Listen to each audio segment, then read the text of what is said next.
Kia ora, good morning everyone, welcome along. Wherever you are in the world, whether it's the morning, whether it's the afternoon, whether it's the evening, I don't know. I don't run your lives for you. That's all up to you. I've got OBS somewhere else today, so this is somewhere else today, everyone. So this is going to be confusing. Standard stuff, gear fear straight off the bat. I don't know if I can deal with OBS all the way over there on that other monitor. I might have to move it. Actually, I'm gonna move it. I'm gonna put it over here. It's freaking me out. Okay, that was a lot. Welcome along, everyone. I don't like the chat being over here either. I tried something new. Oh, I'm like such a quintessential old man. Like, change is terrifying, isn't it? Isn't change terrifying, everyone? I hope you're having an awesome day so far. Welcome along. Let me tell you what we're going to be up to today. Well, first of all, let me tell you what this is, where you are, and what's happening. You are currently watching Cubecast by speedcube.co.nz, brought to you by speedcube.co.nz, New Zealand and Australia's favourite cube store. Why is it the favourite? Because I said it is just now. Do I have evidence to back that up? No, I don't. But I said it, and that's good enough for me, alright? Also brought to you by Last Layer Cubing, the world's greatest cubing merch store. What makes it the world's greatest cubing merch store? I did it again, I said it. Go and buy yourself some cool merch, get yourself a Cubecast mug, get some cool Last Layer clothing, support the streams, support the podcast, support the show, support just all my shenanigans, really. And also brought to you by Cube Sauce, our very own excellent cube lube that you can put in your cubes and it makes them go woo woo woo woo woo. Facts. Okay, that's enough of that, everyone. I hope you're all doing well. Who's in the chat? Hello Will Cuber, hello Dumbass VR, hello Cubelog, Will Cuber, did I say that already? I did. Christian Pankhurst is here. The 8-ball's working, marvellous. Sub-Zero, Gauka, good morning, everyone. Welcome. It's the afternoon for Will. Let me know in the chat where you are. Let me know where you are in the world. Let me know what you're up to. Let me know what you're maining today, everyone, because we're gonna do some solving in a bit before we get into all the goodies. We got some interesting stuff to look at today. What are we looking at? Where's my notes here? Okay, we're gonna look at some YouTube stuff. I like to reflect on what's happened, my week in YouTube, what's been going on. We'll have a look at our first comments as well. If you've written a first, you've got to know that I'm super proud of you. You know, you've got to know that. There's some other exciting YouTube news for any of my YouTubers who are watching. If Stu's here, if UK Cuber's here, if He's a Cuber's here, any of the regular YouTubers who are watching, we've got something interesting happening at YouTube, which is really exciting. We'll have a look at the poll. We did a poll yesterday. I think I only did one last week. After all of that nonsense, we're going to talk about LeoBorromeo and sponsorship. He's a clever one, isn't he? Got some very interesting sponsors. And he also validated a statement I made in a stream a few weeks back. So that's also nice. I love to be validated. I need it. I don't have permission to look at SpeedCube Review's video, but he was having trouble with changing the springs in his Qiyi SCS. I have managed to hack that. I've fixed that problem because my brain is huge and powerful. And Qiyi have already made a video about it, but I did it, so I'll do that. I'm going to do that live. I'm going to show you how to do that live. I'm not going to change all 6 springs. I'm not going to make you sit and watch me change 6 springs live, but I am going to demonstrate it for you so that you can see just how easy it is, everyone. What else are we looking at? Oh, I've got the absolute gear panic. Because we're going to try something new today, and that gives me the fear. We're going to try and have a guest today. James McDermott is going to join us, and we're going to take a look at Cubykh, Kubykh. He's a very, very clever YouTuber who made a video. You've probably seen it already. It came out like just after the stream last week. He made this incredible graphic of records over time, basically, that demonstrates different countries' domination at different times within cubing, okay? And it's very cool, and I want to take a look at it, all right? And James is going to help me take a look at that. And then James and I are also going to talk about today's main event, the big drama. The big drama, everyone. That's not really drama, but I say, if I put the word drama in a title, then people come and watch. Ha ha ha. But it is kind of dramatic. So, a well-known cuber here in New Zealand, Lucas O'Connell, an OG. He's held onto a few records here in New Zealand for a good while now. But he's switched nationality because, as it turns out, he should have never been registered as a New Zealand competitor, but he was. Oh my days. He's now repping Italy, and that's caused a little bit of an upset because he has sniped some historic NRs from some people in Italy. So that's a thing. It's not the first time it's happened. It's not the last time it'll happen. It is a thing that happens from time to time. But we're going to take a look at that, right? Let me catch up with the chat here. Cublog repping again 12. Will Cubers in Quebec in Canada. And his main is a 2x2. Oh no, he's misunderstood the question. His main is the Weilong V10. How fancy and new. Stonebeard from California. Welcome along from sunny California. Clement from Connecticut. Main in clock. Did you do that just for the alliteration? Clement from Connecticut. Main in clock. Sub-Zero is from Siberia and mains feet.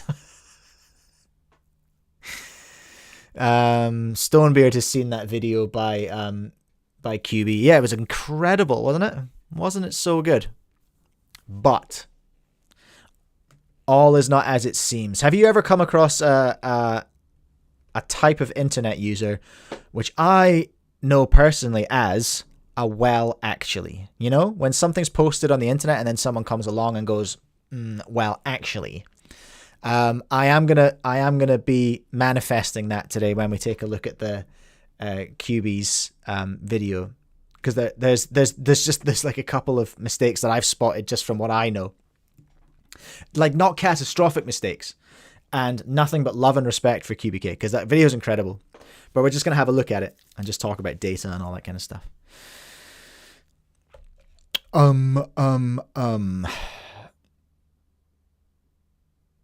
Yusuf from Cairo in Egypt. That's very exotic. I love that. The Super Ball core. Max, welcome along. Okay, what are we doing first? We're going to go and talk. I'm going to talk to you all. I'm going to talk to you all about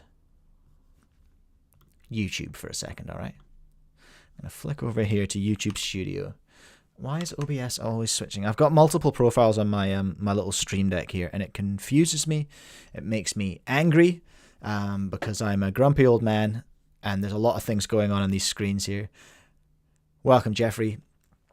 Oh no! Before we carry on, I've set my little subscriber goal to something more achievable this week. I tried to get 5 subscribers last week. It didn't work. But that's okay. We got 3. So I've managed my expectations for the subscriber goal this week. We are looking to try and get 3 new subscribers live while I'm on air this week. That would be super hype if that happens. There is a chat bot in the chat that you can play with. You can use the exclamation mark and then the word commands. I didn't spell commands right. Commands, and that, just like I've done in the chat just there. And the chatbot should spit out a link that you can then copy and paste to find all the commands, and you can play with the chat. Most fun is playing with the 8-ball. Let's ask 8-ball a question. Hey, 8-ball, is the Discord call with James going to work? Because that's what I'm worried about today. The 8-ball says, forget about it. It's going to be perfect. That's my interpretation of what 8-ball's just told me anyway. You do have to spell the command correctly to make the command work. Just spoiler alert, by the way. Okay, so listen, I wanted to talk about YouTube because YouTube's devastating. All right? YouTube is devastating. You're basically just getting bullied by the thing that you're trying to be good at. So my views sucked a little bit last week, and that's fine. It's what it is. It started really good, right? I got over 1,000 on our little StuCube video before I released the next one. Great. Nearly 2,000 on the Max Park PB, and that's where I started to get excited, right? That's where my little brain juices started going, oh, we're gonna do it. We're gonna get over 1,000 views on every video this week. No way. And then these two went womp womp and just didn't go off at all. And I was very surprised about the GAN one, actually. Very surprised about the GAN 2x2. Usually if you make a video with GAN in the title, then you're sweet. Like, everyone's gonna watch that. Every little Timmy on the internet's gonna be at that. But it didn't happen, and that's okay. And you know why? Because I am practicing not worrying while I'm making this podcast. I'm practicing not worrying, and that's why YouTube's hard, because sometimes you'll put so many hours into a video, and then it bombs, and you go, oh, my feelings, ow. But what I'm trying to do is not do that. And it's really difficult, but I'm trying to get better at it by practicing, basically. So that's why I'm putting out so many videos at the moment, and they're not ultra produced, ultra awesome videos. That makes some YouTubers mad because they say it's low effort, and they say I did more editing than you and you got more views, and it's like, well, that's not really what it's about. We're just trying to make content that people care about and content that people watch.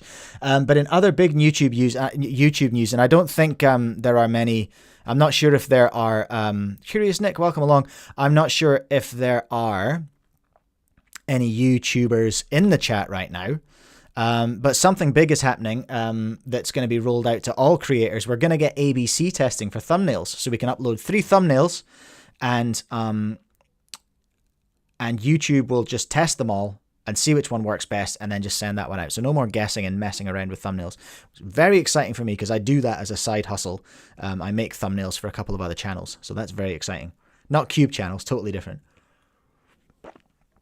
But that's super exciting nonetheless. Now, none of this is important in comparison to what I'm about to do now, because I have to go and look at my little comments here and response status. I haven't responded. Because I saved these up. King Joshua first on the StuCube video, and you know what, buddy? Proud of you. I sent you something the other day, didn't I? What did you buy? I can't remember. Was it a fancy big cube, I think, or was it a Maylong? It was a Maylong, a Waylong V10, wasn't it? Dauntless cubing first on the stream itself. Hey, buddy, proud of you. There we go. Everyone gets my respect when they type first on something. Are there any other YouTube channels doing that? No way. No way. That's who.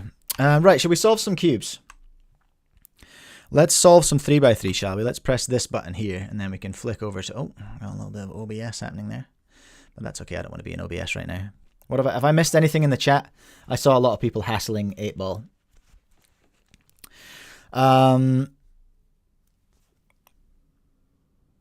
Oh, brutal. Clement Speedcuber asked the 8-ball if they're good at Pyraminx, and 8-ball said, nope, straight up. Is 6x6 a bad event? 8ball says yeah. Okay. JJ Cuber first in the chat. Proud of you. Proud of you. Right, grab a cube, everyone. I'm going to be using my favorite little 3x3 at the moment. The what is this again? It's the M Pro, isn't it? The Qiyi M Pro ball core. It's lovely. And my hands aren't cold today. That's great. Okay. All right, here's what's going to happen. I'm going to reset my little session here. Can I do that? That's the big X, isn't it? Reset. Okay, let's solve some cubes, everyone, shall we? Let's do that. A little average of 5, and then we'll carry on with our day. Don't forget to put your times in the chat and let me know how you're going. Ugh. Oh, well, no, actually, I can live with this. Hey, this is great. Interesting. Just think about it, Michael. Yeah. Whoa.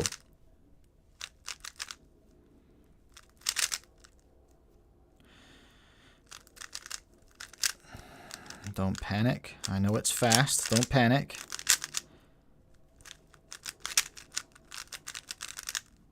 Oh my days. That was such a sad ending. That was such a sad ending to what was an incredible scramble. Jeffrey with an 8. Will with a 9. 21.3. That should have been sub 20. I panicked. Clement with a 888. TG with a very sad 1103. James with a 7. Let's keep going, everyone. Gosh dang. You know what? 21.36 is still where I want to be, so I'll take it. But that should have been much better.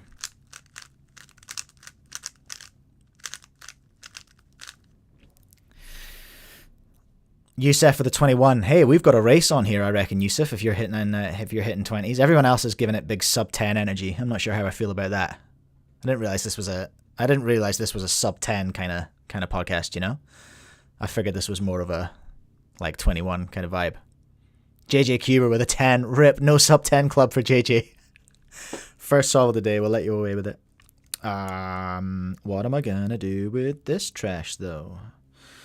Let's see.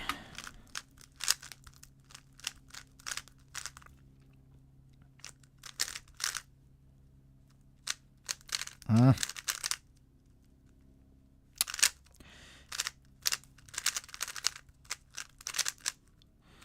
1,000 TPS. Nope. Ugh, had to chase the PLL around a little bit there. For an RB, I think. Oh, look at you big idiots putting your times in before I've even finished the solve. So rude. Jeffrey with a 9. Matt with a 14. Clement with a 9. Cublog with a 9. James with a 9. TG with a 9. Let's keep going.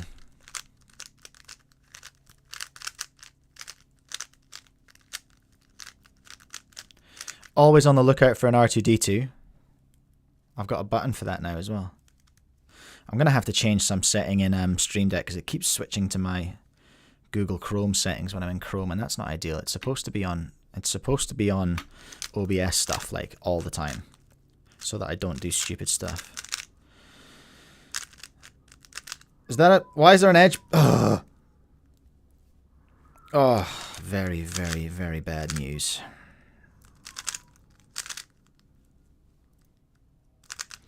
There wasn't a cross piece and it made me sad. This isn't ideal. A stupid stinking G-perm. Like a GD or something for a 28. Rip. Matty coming in with a +2. Yusuf with a 23. TG with a 12. Jeffrey with... Look at all you guys with the 9-9s. Keeping us on the edge of our seats here. Cublog with a 10. What are we looking at here? This is not bueno. Okay, I did not want to see a 28 this morning. Did not want to see that. Did not, just as much as I did not want to see that cross piece floating around on the top layer.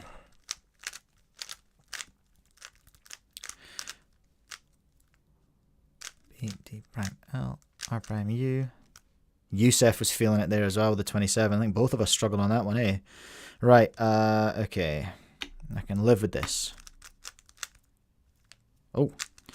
Whoops. Not ideal.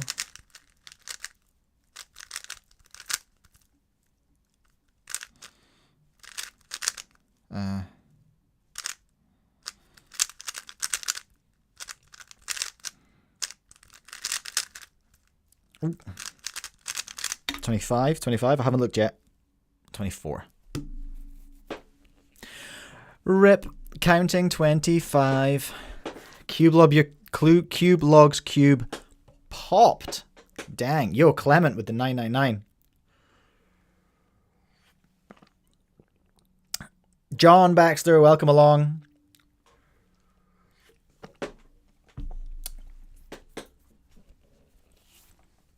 I need to treat yourself, buddy. Treat yourself to a new 2x2. 668 with a PLL skip. Whoo! Very spicy. How many have we done? 4. Okay, last one. Come on, guys. Let's get this done. F R prime L, F R prime L, T E prime R T.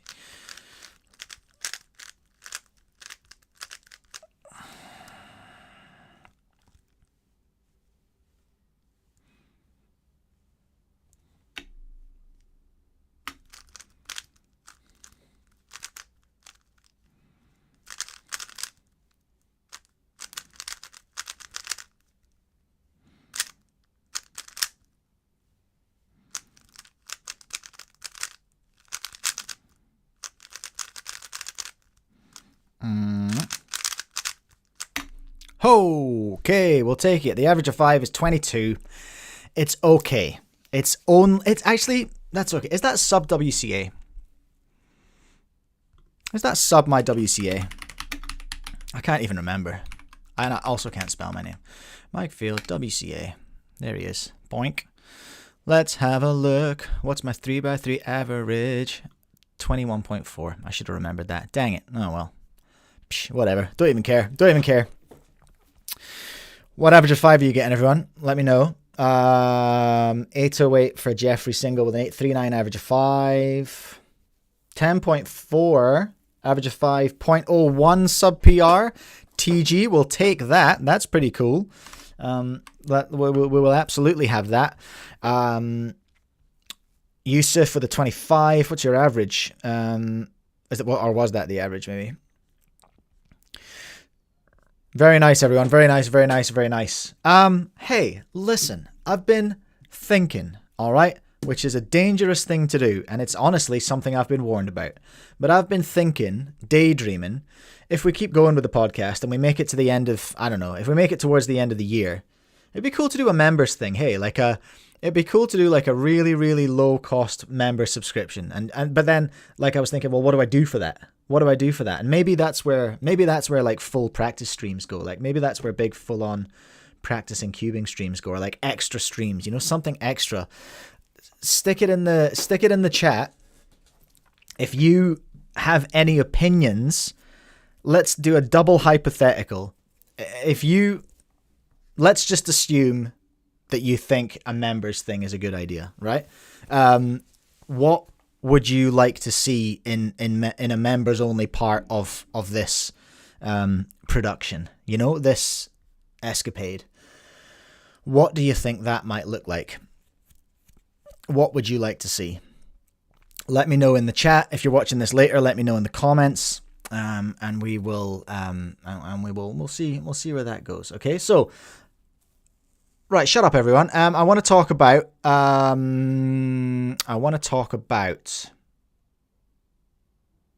boy Leo, because I want to talk about sponsorship. Okay, so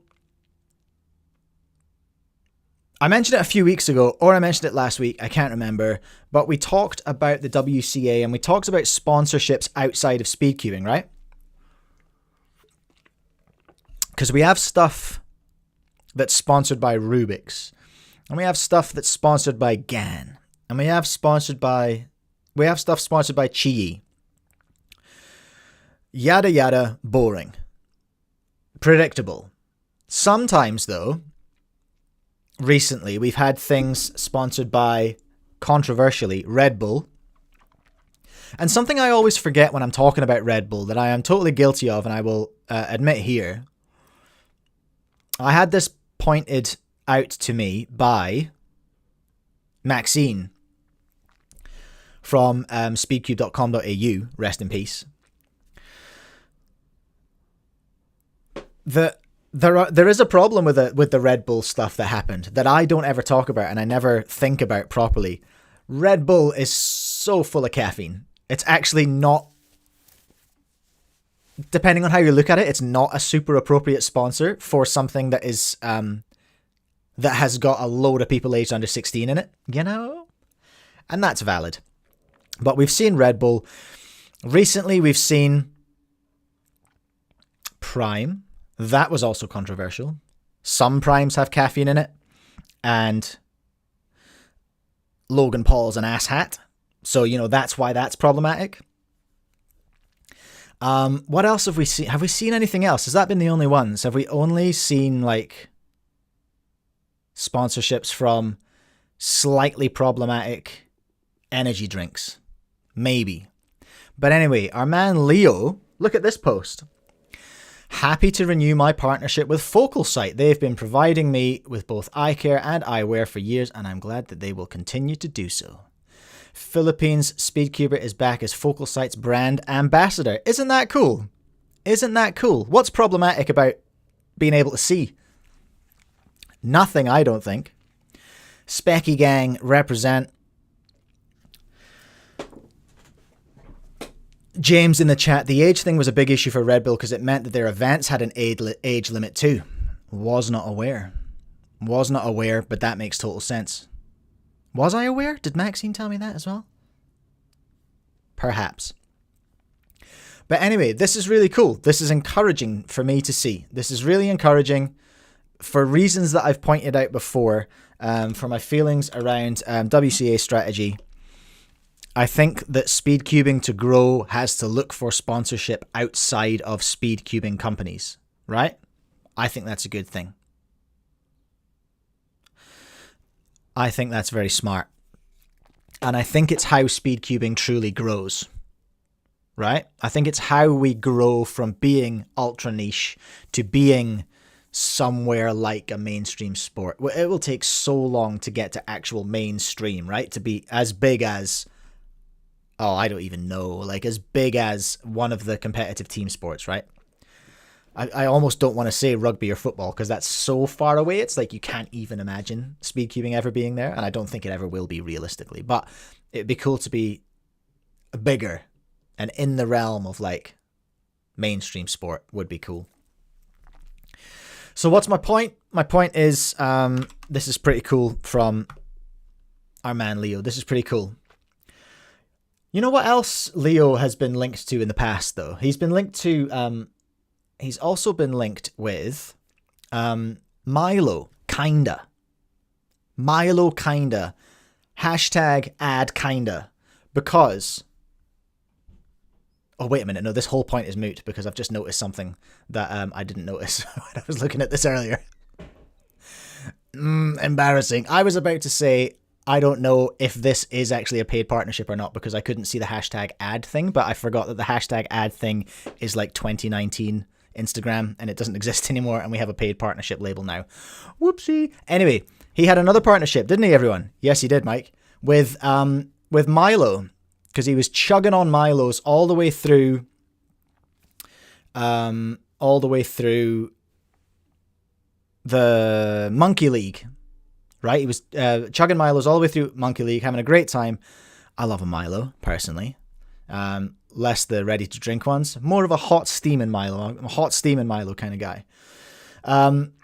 So yeah, he had this little paid partnership post with Milo back in the day. 30 weeks ago now, so less than a year ago. But fact, competitions can be very long, time-consuming, and possibly energy-draining. During a typical competition, one event category, like 3x3, I could have between 3 to 5 rounds. But I've been competing for over 7 years and I've managed to stay at the top of my game consistently. What keeps me energized? Freaking Milo. That's who. So yeah, this is not the spectacles are not Leo's first paid partnership outside of cubing. Opinion, I think Leo might be the one. What am I trying to say here?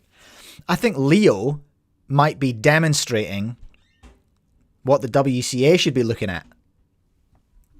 And potentially Leo is the one acting out what the WCA says it wants to do, which is strategic partnerships outside of cubing. Isn't that interesting, everyone? I wanted to speak about that because that post popped up on my YouTube feed the other day about his glasses. And I also wanted to say, Specsavers in Australia and New Zealand, where are you at? Huh? Talk to me. Let's talk, Specsavers. Let's talk. But that's about that. In the chat, James is saying Angela was sponsored by a sushi shop for a while. Was she? I did not know that. That's great. Right, let's just pop in backwards in the chat for a second. Jeffrey Chan, oh dear, he's been thinking. Yeah, I have. Great idea to have practice only streams on members only, but you should have some public practice streams too. Oh, that sounds like a lot of practice, Jeffrey. Coaching/solve reviews would be pretty neat. They would be, Stonebeard, if I had any authority in that space or skill. So that'd be pretty hard.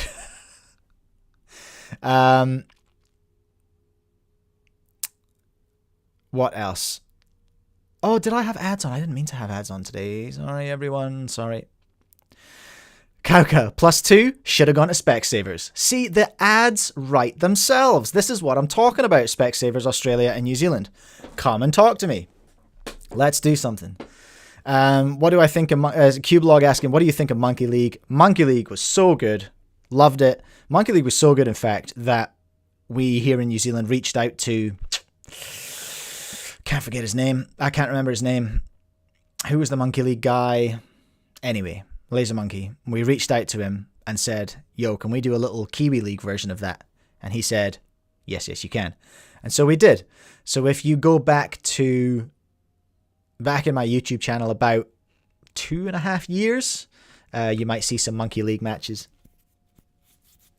No, not Monkey League, Kiwi League matches. So yeah, Kiwi League, goated. We love it. Philip Lewicki. Thank you, James. All right, shall we have a quick look at the Qiyi Smart Cube Spring situation? Our boy Speedcube Review made a video having a bad time. Oh, crap, if I put all my tools away that I was using the other day. Oh, no, I've got some fingernails now. I should be fine. I first tried this right after I cut my fingernails. And it went quite badly. So I'm just going to switch out to the... we're just going to use the solve window for this. Because that's what we're doing. Because it's got both cameras on it. And now I'm going to show you. I'm going to show you the deal here, all right? So first of all, what we're going to do. Well, first of all, I want to tell you that there is a video. There is a video on this. On the Qiyi channel. The Qiyi video is here. Look, I don't really have permission to watch this either, but hey, it's Qiyi. I'm not gonna watch the video anyway, but it does show you how to do it. So I got to this part. Do not squeeze.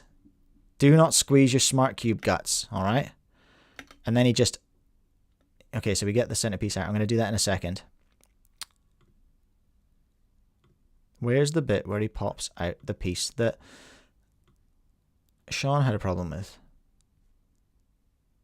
Oh, he's putting them back on. But this guy goes so fast. The way this guy builds a cube is frightening, frankly. And they have clearly done it a number of times. But anyway, I want to demonstrate that it is not impossible. You can do it too, all right, everyone? You can do this too. Don't be scared. If I can do it, if my fat hands can manage it, then your little nimble, youthful hands can manage it as well. Okay, so first, huck out an edge piece, okay? Huck it right out. And then get the rest of that layer out. Just get it out of there. If you're going to change the whole cube, just take it all apart. Take everything out. Take all the pieces off, okay? There we go. Stage 1 done. I've got my little cube here ready to go. What we're going to do now is pop off the center cap. Popped, okay? That lets this fall down, and then what we're left with is there's a little piece underneath the stock. Is that better up on this camera? I don't know. There's a little piece left underneath the stock, which you need to rotate to the open position, which is not as easy as it looks in the Qiyi video, but it is achievable. Okay? Oh, don't do this to me now. Have I made an error? Curious Nick, no, it's not rocket science. It's rocket surgery. Hell's bells. Alright. I may have cooked myself here, everyone. I may have overpromised. There we go. So there's a tiny little piece that comes out. Okay? Tiny, which has an open and closed, which has like an open and closed part to it. Just like on a GAN GES nut. And then you're able to lift off this guy. The whole cap comes off. Give it a little tap upside down and your little dial comes out. Now, this is the part that that our boy got stuck at, because this piece, the actual numbered piece in here, is just, it feels a little bit floaty. It feels like you're going to break it. And yesterday I used a pair of tweezers when I did this. But you can, if you can get a nail underneath it, it'll just pop out. And there you go. Okay? Sean, if you're watching, love your work. You were so close. You were so close. And then you can get access to the spring. You can get that spring back out. You can get that spring out and you can switch them all out. Put your new ones in. I actually don't know if the other ones are tighter or looser or what the deal is with them. But it is what it is. And that's how you do it, everyone, okay? That's how you do it. That's how you get your Qiyi SCS Smart Cube springs changed, all right? It is possible. You can do it. I believe in you. Sean, if you're watching, I believe in you. You can do this. If I can do this, Sean, you can do this. I'm not going to put this back together right now on screen because, quite frankly, everyone, you don't need to see that. You don't need to sit through that. And I'm nervous that it won't work and I'll just sit here having a panic attack. James, it's time for an ad break. Today's stream, today's podcast, today's episode of the podcast brought to you by speedcube.co.nz. Buy your cubes there if you're in New Zealand and Australia. If you're anywhere else in the world, go buy a cool t-shirt at lastlayercubing.com. Buy yourself a Cubecast mug there if you want. That'd be nice, wouldn't it? And if you're buying cubes in Australia and New Zealand, make sure to add some cube sauce to your order. It's delicious. Don't eat it. It's not food. But it's good for your cubes and it makes them go fast. So that's nice. Right. Here's what we're going to do now. I'm going to attempt to link up with James here on a call. And then we're going to see if that is a good idea or if that's an absolute disaster. James, I have started a call with you, so you should be able to join. And then we'll find out. We'll find out if this is going to work. James, I can see you. Hello. I can hear you. Me? I can Brilliant. hear you. Let me just start recording my audio. Okay, we're good. Marvelous. How are we doing? Really good, thank you. I was expecting to see your screen and my screen side by side here, but now my face isn't here. But maybe that's a good thing. That's all right. Okay, let me just very, very quickly tinker with OBS. Oh no. Discord call, there it is. We're going to just put James over here, and then I'll go and add my camera from over here. Oh, I know what's happening there. Bear with me. Main camera. Why is that shrunk? Okay, interesting. I'm going to grab that and I'm going to put it in the Discord call one. And everything's going to be great. Sort of. Maybe. Let's see. Let's see how we go. Okay, cool. That was relatively painless, James. Oh, good to see a little peek behind the curtain there, everyone. A little bit of editing live. Yeah, we're living the dream here. Right, hold on a minute. I wonder if I think I've got you doubled though. I'm just gonna mute this channel. Can you just talk for a second? Hello. Testing 1, 2, 3. Okay, that's great. I'm gonna keep that muted because I'm getting you doubled because I've got. It doesn't matter. You know what? It doesn't matter. It's a boring story. All right, James. It is. Welcome. If someone in the chat can let me know if they can hear James as well, because I can hear James. But let me know in the chat if you can hear James. Right, what are we going to look at? We're going to have a look at Cubic's video, hey? Yeah, sure. Which is... Hold on. In the wrong screen. And muted. So... And did I say his name right? Qiyi. QBK. Yeah. What? I think it's QBKH because I think those are his last initials, the K and H. QBKH. Okay, we'll go with that. We'll go with that. Now, we have permission to actually watch this one, so I'm just going to stick it on. We'll watch, and then we can kind of just, like, talk smack and see when anything interesting comes up. Just roast it, eh? Yeah, just absolutely tear it to shreds. No, of course not. We're not going to do that, because this is some good stuff, everyone, all right? Per year. You can hear that, James? It's a cool way of seeing which I cubers were cannot, dominant during but I've seen the video anyway. And okay, cool. I have the WCA. The x-axis shows time. So what's happening here is and we're the seeing y-axis is roughly clustered by time country. So and then competitors countries, from the same country, like Patrick Ponce and Max which is Clark, very, are very next to cool, each right? other and are colored the same color. The thickness of each competitor's branch represents how many top 100 solves they got, and you can actually zoom in and see each individual time. So first of all, it's bloody impressive. Like, oh yeah, just generally speaking, I've never seen this kind of chart before. Have you seen QBKH's other videos? No, I've never seen him until this video. So he's done a lot of like cubing data visualization stuff, and he did these old ones that I really loved, and they're really popular in the community, which were these like bar graphs over time. So you could see like the top 10 in an event, and then like as time progressed, that the ranks had like changeover. I'm not explaining that very well, but if you give them a watch, they're like really cool. QBKH. QBKH. Here we go. Because he's like what is he's got a statistics job or something?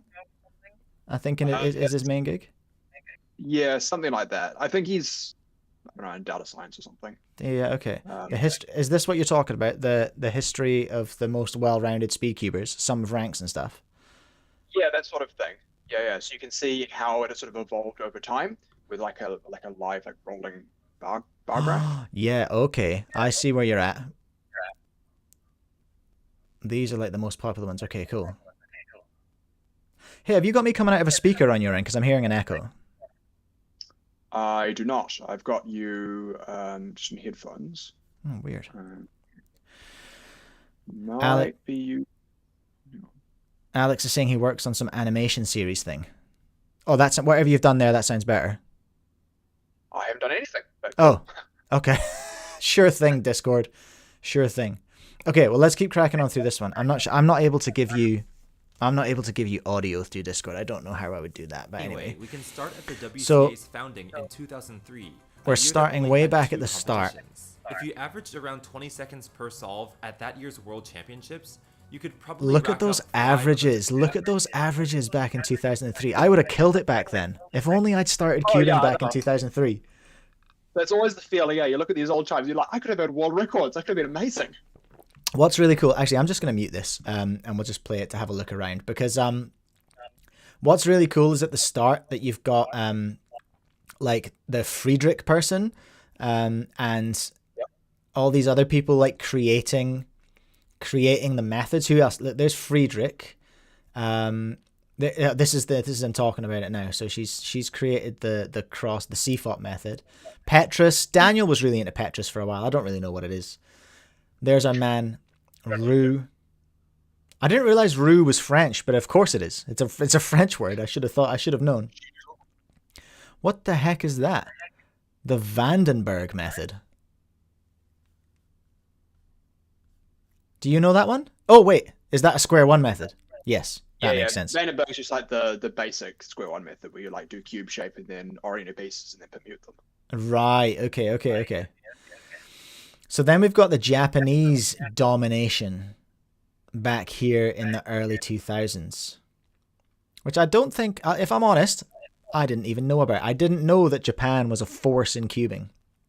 Oh yeah, no, they were massive early on. I mean, Shotaro Makizumi there, he actually lived in California. He represented Japan, but yeah, he lived in California. But yeah, no, the Japanese speaking scene was huge. There were like a lot of really, really big early cubers. It's fallen off a little bit in the last few years, but yeah, at least in the early days, yeah. Really and big. France as well, representing hard. Back in the sort of back in the mid noughties. Look at I love this zoomed out. We're gonna have a look at the actual graphic itself and do some zooming in and stuff soon. But the Felix arc, this graph or this visualization does such an incredible job of demonstrating it, doesn't it? He just it's huge. I think a lot of people these days probably actually don't appreciate how huge even Felix was, right? Because like he's been a little bit past his peak for like the last 5 years now or something, and in the sort of post-COVID cubing boom, I think probably a lot of cubers at comps now just weren't around for like any of Felix's heyday. But yeah, just absolutely next level stuff. It's ridiculous. It's such a long span of time, like 20, basically like 11 years here, because essentially he was sort of starting to think about, well, he was starting to get older, basically, wasn't he, around 2020, around the pandemic. Yeah. And then it sort of came to a natural conclusion. Someone in the chat was saying, Alex Mass, Caltech domination. I think that was maybe in reference to the Japanese person you were talking about. Yeah, so Caltech is where like the WCA kind of started. One of the founders, Tyson Mao, was from there, and they had a big cubing scene from the really early days. And Shotaro Makizumi, he was from Caltech as well. So yeah, you can see a lot of cubers from that area. So did the WCA come out of Caltech? Is that what you're saying? Kind of, yeah. I mean, the WCA was founded by Ron van Bruchem and Tyson Mao. Tyson Mao was in Caltech. Ron obviously wasn't. He was in the Netherlands. But the Caltech's probably where the first like regular, serious big cubing scene was. That and France and the Netherlands, like you can see. But yeah, I would say if the WCA has like a founding location, it's Caltech. Right. Okay. And then he starts to talk about tech in here as well, the Dian Guhong and the Zanshi, all that trash. You would have been around for some of those. Yeah. I mean, I started cubing in 2011, so like just a little bit after the release of the Guhong, I think. I don't remember the exact timeline of things early on, but yeah, definitely when I started, it was like the Guhong and the Zanshi were the cubes. Yeah. No one was using anything else because there was no other option really. Yeah. That was pretty much it. So essentially, I don't want to watch this whole video because it is long and it's detailed and it's incredible, and you should all go and look at it. There's some very interesting points he makes later on that I'd actually forgotten about 2022 China basically shutting down with the Omicron. Feels so retro now, but they're talking about the Omicron outbreak of COVID, which I think I'd just removed from my memory because that was the one that really messed with my store. It was the Omicron one that really put me in trouble. But it's very fascinating to watch. However, James, we need to have a look. We need to have a look around here, don't we? Because there's some stuff going on. This is 2020 and we're seeing Chris Mills with a 591. Is that right? Oh, here's his 5. So this is Chris Mills' little arc here. I'm hoping everyone can. I'm going to just move this up a little bit so you can see it. So we're looking at the Chris Mills arc here, and he had his 5 in 2019, and he had his 591 in 2020. But he's got a little New Zealand flag by his name. Yeah. And these were UK NRs, right? The 5 and the 591. Yeah. So I guess what it's doing is just like looking at everyone by like their profile rather than like going into the comp pages or anything like that, and looking at what country they're representing at the time. So obviously Chris is a New Zealand Cuber now, so I think as far as the code is concerned, it's just like the New Zealand flag throughout history. So it's missing some nuance there, and I'm sure Carrie might update this, might update the code to better reflect that. I'm sure it'll be possible, but yeah, it's a little bit of an inaccuracy there. Are there any other ones that you've noticed that are a little bit not quite right? It feels like I'm trying to take shots at this man for his video, and I'm absolutely not. I'm just kind of looking at things and going, oh yeah, okay, interesting how things have been represented. Yeah, I'll just take a look quickly. The one that comes to mind, I'm not sure if he will pop up here, but the one that comes to mind is Anthony Paterakis, who currently represents the Netherlands on the WCA, but for a long time represented Greece. He had like every Greek NR. So he might pop up there with some good singles under the wrong flag. When would that have been? That would be, you can see him in the 2017 column. 2017. Yeah, just under Rainier and Alexandre Carlier. So I'm not 100% sure if he had switched by 2017. I think it was probably later than that he switched. I think it was like 2018, 2019, something like that. So I think that may be inaccurate, but again, I don't know exactly off the top of my head. Oh look, there's Matty in 2017 as well. Yeah, he's been around for a while. He's been around for a minute, hasn't he? Yeah. Where is our man Leo? We've just been talking about Leo. Here's Leo in 2023. Oh, and 22, sorry. He started appearing. You can see him all the way back in, I think that's 2018 there. He's definitely seen him in 2018. Oh yeah, there he is. Yeah. That was when he was like 11, wasn't it? He was so young. Yeah. I remember that was actually when I met him in 2018. That was at the Asian Championships over in Taiwan. Wow, yeah.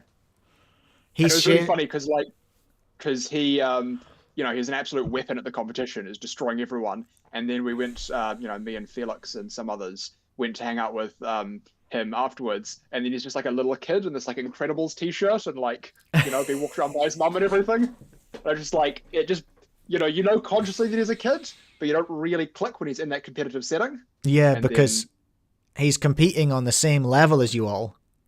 Yeah. And now that's happening with 6-year-olds. Yeah, exactly. So that'd be even weirder. You take Xuanyi out of a comp or something, and he's like going to school and like learning his times tables and stuff. Meanwhile, he knows like full ZB. Yeah, exactly. Ridiculous. Who is the kid that that StuCube was making a video on the other day? He did a reconstruction video. Another one of his Oh, there he is. That was Xuanyi. Yeah. What's his name? Xuanyi Gang. Oh yeah. He's the kid who's been doing all that ridiculous like planning full F2L or planning first 3 pairs or whatever. The game is cooked, James, isn't it? It's cooked. Yep. A little bit scary. What happens from here? Do cubers just get younger? Can they go much younger than this?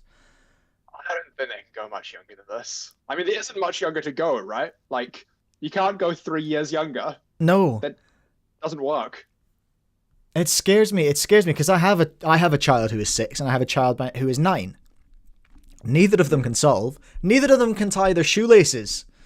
And it does make me wonder, like, am I doing something wrong here? I don't know. There's another debate in there. But very, very cool video from our man Kiwi KH. That everyone should go and check out because it's a great story as well. And you should all go watch it, is my point. Now, Chris Mills' little flag situation. That does lead us on to the sort of main event. The sort of main event. The drama. Yep, the drama. The main event of today's video, James. And the main reason that I've got you on here as well is because I do need this one to be explained a little bit to me. I had someone in my comments the other week going, what was it about? It was about the FMC drama. And they were like, why did you make this video? And I was like, because I don't understand what's going on and I wanted to understand it. So here we are. This is the medium I've chosen to help myself understand it. And this is what we're doing today. Lucas O'Connell, first of all, great WCA profile picture. Love that. I was so surprised that got approved. When he submitted that, he was asking me, he's like, is this going to get approved? I'm like, no chance. And then it did. So what do I know? But here we are. So Lucas O'Connell, for anyone who needs just a little bit of background about what we're talking about today, he has switched. He's on the Supreme team. He's one of my sponsor cubers. He has switched from being a New Zealand cuber to being an Italian cuber. The reason he's done that is, James, he never should have been a New Zealand cuber technically, right? Yeah. So back, I guess, before like 1 or 2 years ago, we didn't check citizenships at people's first competitions, which is, I mean, you're technically supposed to, but lots of countries around the world didn't and still don't, to be honest, just because for a lot of young competitors, they don't easily have like a driver's license. It's like a hassle to bring a passport or whatever. And most people are the citizenship that they say they are. And I guess Lucas lived in New Zealand for most of his life, and he went to a New Zealand high school, and probably most of his mates were Kiwis, I'd imagine. So yeah, at his first competition, he said, I'm a New Zealander. No one ever questioned it. And so he was competing for New Zealand all these years, but he shouldn't have been because, never had citizenship, apparently. Right. I'm just realizing something, actually, that I didn't realize. Yeah. I might not be a New Zealand competitor either. Oh, really? Well, I don't have a passport. I'm not a citizen, but I'm a permanent resident. Yeah. Is that enough? I'm eligible for a passport, but I physically don't have one. Yeah, no, I believe you've got to be a citizen. I'm not 100% sure on that. You'd want to talk to your local delegates about that, but I'm pretty sure. Yeah. I mean, I'm not going to be stealing anyone's NRs, but that seems silly though. I haven't lived in the UK for 13 years. I've got no plans to go back there. I just haven't ticked the button to get my passport yet, but technically I could be in the wrong there. Yeah, it is a tricky question. And that gets into some other like deeper issues as well about like people who live in a country different than the one they represent in the WCA. It means that they're almost ineligible for like titles and championships and that sort of thing, because they can't easily travel to the country where their like local championship is held, and they're not eligible to get on the podium at the championships they can attend. For example, I know Max Xiong's an example of this. He's like a really fast big cuber from China on the WCA, but he lives in Canada full time. And so he can't just easily pop over to China champs or anything, or Asian champs. But he also, even if he was first at North American champs, he's not going to get the titles. So yeah, it's a bit of a weird one there. Yeah, right. Very interesting. There's lots of real dumb practical things to take into account as well that I've seen mentioned, and I can totally resonate with as I guess a parent. And I've been to a lot of cube competitions, and I've dealt with a lot of kids losing really quite expensive cubes. And I'm not going to name names, but there is one person in Christchurch who's lost 2 GAN 14s. They lost a 4, really? Or was it a 13? I think it was the 13, but they lost one. I bought another one and then lost that one as well. And I'm not going to name them. They know who they are. But the thought of giving my kids their passports fills me with absolute horror. Yeah, I mean, you can't bring like a photocopy or like a photocopy of a birth certificate or something like that. There are options, but Right. It is a bit of a hassle. Yeah. Yeah. I've never checked, actually, I've checked a few people in at competitions. I've never asked to see their passport. I've just said, and you're representing this country, you know, which is potentially technically wrong. Yeah, and it's something I think we've cracked down a little bit on it in the last like year or so recently, particularly since Cameron's similar situation to what happened with Lucas. Cameron Chin, Right. he was representing New Zealand but shouldn't have been, and had a very similar thing happen to Lucas, where it was sort of found out and they switched him to Malaysia, and he retroactively got some records there. Well, on that point, what has you might want to bring up Lucas's page. Someone in the chat, Alex, saying, I don't like how this basically messes with a lot of past records, and I feel like it should be a regular nationality change rather than rewriting history so much.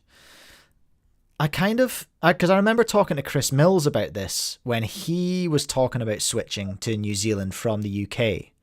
And my understanding was that when you switch, it wipes your old records and you start again. No. Has that ever been the case, or was that a misunderstanding? I think that's just a misunderstanding, yeah. Basically, the way that a switch normally works is, obviously Lucas's situation is a bit different, and we'll get into exactly what happened with Lucas, but the way a switch would normally work is you'd have a dual citizen, or at least a dual citizen, who wants to change which country they represent, and they talk to their local delegates, and then at the start of the next calendar year, their citizenship changes on the WCA, or the country they're representing changes, and then as far as the database is concerned, it's like they're kind of starting fresh, but all the old results are still there. It's just that moving forward, all their new results will go under their new country of representation. So Chris, for example, like you brought up, used to represent the UK up until the start of this year. And so if you go into the UK rankings for like 3x3, for example, all his old times are still in the rankings. And he's actually still the UK NR holder for 3x3 single, just because his 459 hasn't been beaten. So even though he's representing New Zealand now, he still holds at least one UK NR, which is kind of funny. Yeah. So that's what would normally happen. And then once he switches, it's only his new times that get put into the New Zealand rankings. So actually, if you go to Chris's profile, it's kind of interesting because you can see he still hasn't gotten a 3 blind mean since he switched. What a nerd. Yeah, well, what a nerd. But you can see in the national and continental ranking columns of his profile that his mean is just unranked. There's no ranking there because he just, he hasn't gotten a mean to put in the New Zealand rankings. So there is no ranking given to his mean as far as New Zealand and Oceania are concerned. Okay. So I was just thinking of a poll. Oh no, Daniel's in the chat. I think I'm going to get cancelled from being New Zealand, everyone. Daniel, I'm technically not a citizen of New Zealand. I'm a permanent resident.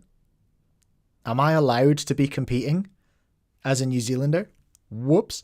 I was going to create a poll because I've never done one before, and this seemed like a good one. So let's try and do it well, James. So what if we asked, what should happen to Lucas's records?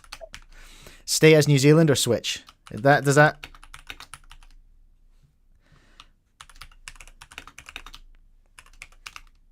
that sound like a fair question? Yeah, I think so. I mean, I think there is a right answer. Oh, I'm going to start the poll and see what happens. Just because I've never done one before, and I want to do one. Yeah, no, by all means. Yeah, so I think personally that what's happened is the correct call. It's just weird. It's really odd, but it is probably the right decision. So I guess we haven't explained. Do we want to explain like what's happened exactly with Lucas's with Lucas's switch? Yeah, let's do that. Let's get some context, please.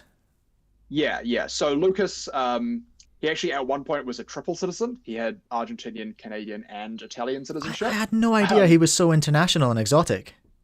Oh yeah, his parents, I think they met while traveling the world or something. Okay. And he was born in one of those countries, and I think his mum's Argentinian and his dad's Canadian. He was born in Italy, something like that. Anyway, okay. I don't know the exact details, but it's something like that. I think now only his Italian citizenship is valid. But basically, yeah, he was never a New Zealand citizen. And so all this time he was essentially competing under New Zealand erroneously, right? He was competing under the wrong flag. And so this isn't like a regular country switch on the WCA, because as far as the WCA is concerned, all those old New Zealand results are ineligible, right? They can't stand under the New Zealand rankings.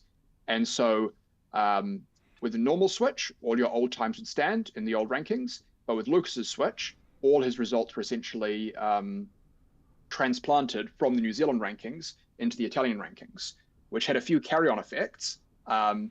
First of which is that he actually got an Italian NR immediately, but retroactively. 2x2, right? Because, yeah, 2x2. So that was actually kind of the biggest one, because that Italian 2x2 NR single it was a pretty legendary one. It was world record at the time. Was it? Yeah, back in 2011, and it was a big world record as well. It was it dropped from 0.96 to 0.69, so it was a huge drop, and it wasn't beaten for years and years and years. And up until today, it actually hasn't been beaten by any Italian. So it was standing as the Italian record up until Lucas switched, and then his 202 single from 2017 beat it. Wow. So he retroactively beat it 7 years ago. It's kind of funny. So sorry, say that again. When did he get his 0.64 2x2 single? That was at Tech Week New Zealand 2017. 2017. That... So the world record still would have been a world record and would have stood. Yeah. Until so 2017. Yeah. So it wouldn't have stood as world record until 2017. It was beaten before that. Oh, of course, yeah. Yeah, but it would have stood as Italian NR until then. Yeah, right. Alex Mass in the chat saying 13 years is a hell of a run for an NR. That's fair. That's wild. Yeah. Italy, what are you doing? Practice 2x2. Yeah, I mean, now, retroactively, it's only been cut down to 6 years. So Lucas has cut the run of the NR in half. Yeah. But yeah, so his switch, it meant that he got that NR, but also, because he's a really good all-rounder, I mean, that was why you sponsored him. He got, I think, 26 other NRs retroactively. So if you look at his record history, it says 27 NRs. Records. Yeah, right. Oh, actually, it might not say that on his profile just yet. I know they've been updating it. Oh gosh, okay. The different pages at different times. Boomer moment. Let's just go for records. And can we search by one person? Yeah, if you went into the Italian record page, you could like Control F Lucas. I think that's what Jasper did the other day. On Lucas's profile currently, it just says 15 NRs, but I think they've yet to update everything because a lot of this. Yeah, right. Here we go. Oh no, I've only got one. Oh, but I'm in. Show history. Yeah. And then search Apple F Lucas. Yeah, right. Now I've got 16. Okay, cool. So. 16. Okay. So he's got the 2x2 NR. Mm-hmm. He's got he did have a blindfold NR, and he had so he's lost. That's changed things in New Zealand as well, because he was the NR holder in New Zealand for blindfold for a long time. Yeah. So this is something that was announced in the KICA Discord, which, if your viewers don't know, is just the main New Zealand Discord server.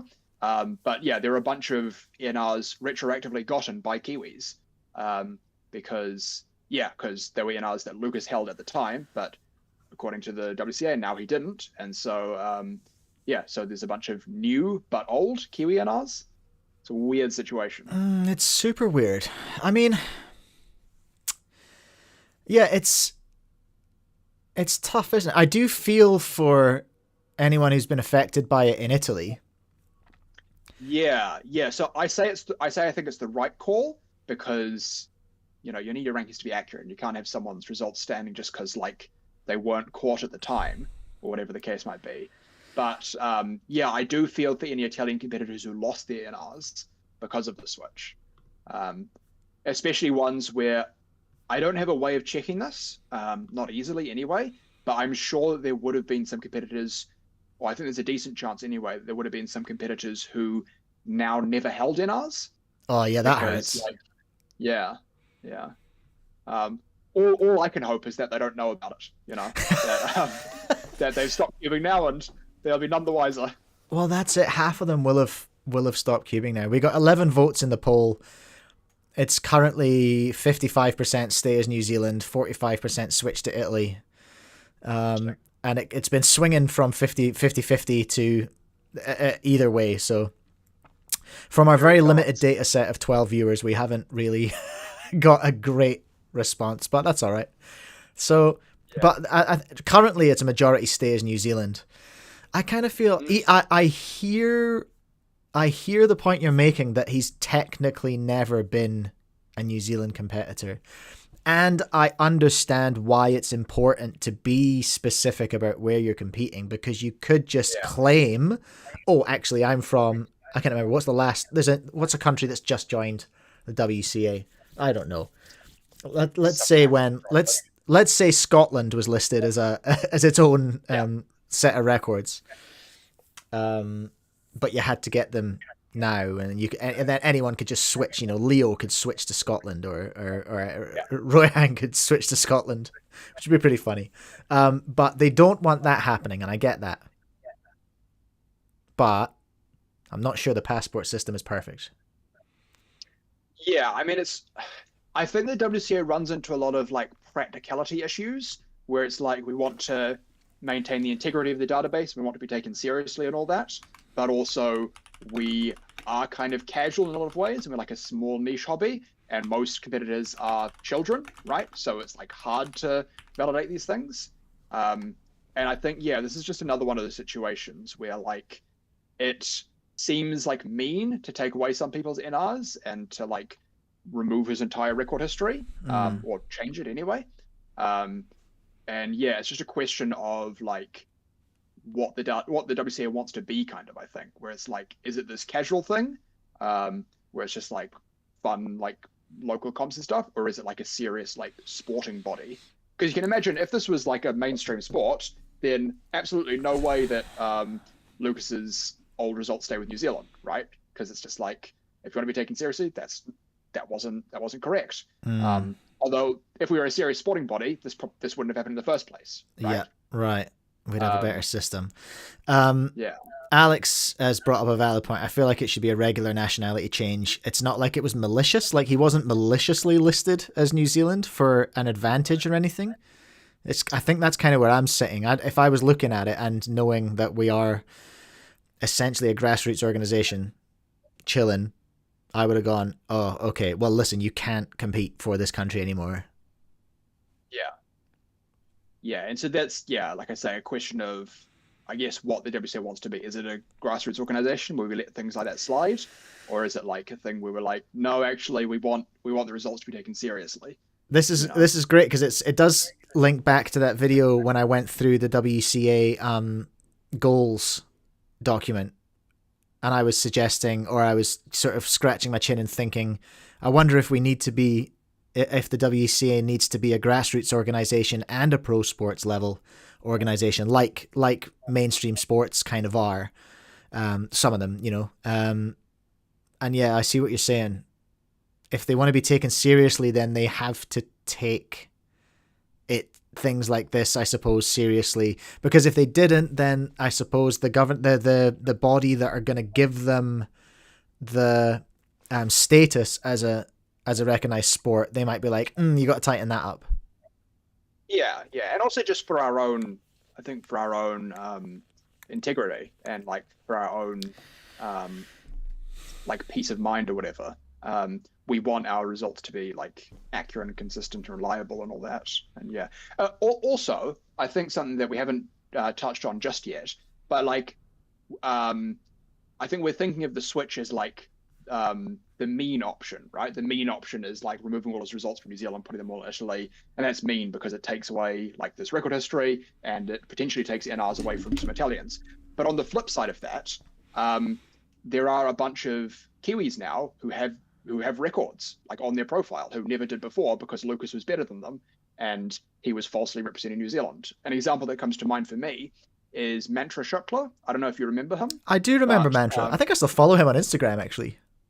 Yeah. So Mantra, for years and years, he was like probably the person who took skew most seriously in New Zealand. He never got NRs because Lucas was just cracked and Lucas had NRs. but he was like grinding for it, and he was NR2 for a long time. So when Lucas's results were removed, Mantra now retroactively has these NRs, and he never had NR before. And so like from that perspective, it's like if you kept Lucas's results in the database, then that would be, or if you kept Lucas's results under New Zealand in the database, then that would be like keeping this NR away from Mantra, that retroactively that NR should have been Mantra's, right, according to citizenship. Yeah, right. So And I'm not sure if you're like, not sure if you can see my screen just now, but I've got Mantra's stuff up. So yeah, he's got the 450 and the 432 NR averages from 2018 and 2017. So he didn't have those before. nope, no, that was just Lucas. Lucas was like half a second clear or something. Yeah, right. So it's like, I don't think it's entirely fair to look at it as like there's a mean option and then there's like a serious, or there's like a mean option and then like a generous option. It's like even the option they took, although it might seem mean in some ways, it has also given people NRs that didn't have them before. And in some ways, they should have had them, you know? In your experience, how uncommon or common is it for things like this to happen? This can't be the first time this has happened. No, it's pretty rare. It's only happened a few times that I can think of where like someone's erroneously switched or like erroneously been competing under the wrong flag. Just regular nationality changes are relatively common. There's a few people who've even changed like back and forth, which is kind of weird. That's wacky. But yeah, it is wacky. But no, switches like this I think are pretty rare, and probably most of the ones that do happen are like with relatively slower cubers. I think Luke's one is just notable because like he is so fast and has hit NRs in a bunch of different events. So it's like he has all these records that are now removed from the New Zealand rankings and put into the Italian rankings. So yeah, right. Yeah. Also, something that I found interesting is I was concerned because, you know, NR's had this, New Zealand's had this NR streak, right? With the first like 12 years of competitions, we had an NR every single comp. And I was looking at this and I'm like, damn, is it going to get broken retroactively? Like, are we going to lose all that? And so I went back through all Lucas's old records, and it turns out that at almost every comp where he got an NR, I also got Megamix NR. Oh, great. Good news. And the few that didn't were like covered by some other thing. So yeah, it's just funny that like we just happened to never rely on Lucas for the streak. But yeah, it was a bit touch and go there. Yeah, that was. I can imagine. I hadn't even considered the NR streak. Is it still going, or did it broke, didn't it? It broke at Mind Games 2022 when I failed to get multi-blind NR by 1 cube. Jesus, James, come on, mate. What are you up to? To be fair, that was like my debut comp, well, like my re-debut for multi, right? Where I like had grinded it a bunch, and then I decided I was going to compete, and I was planning to get NR first comp back, but turns out that's pretty hard. Yeah. Yeah, that's a big goal for first comp back. And I did a really bad job of saying what your NR was the other day. Can you remind everyone what your new OCR? Sorry, I beg your pardon. Can you remind everyone what your OCR is? Yeah. So it's 47 cubes out of 50. So 44 points in 59 minutes and 28 seconds, I think, which is ranked 11th in the world. So, 11th in the world? That's the one. Whoo!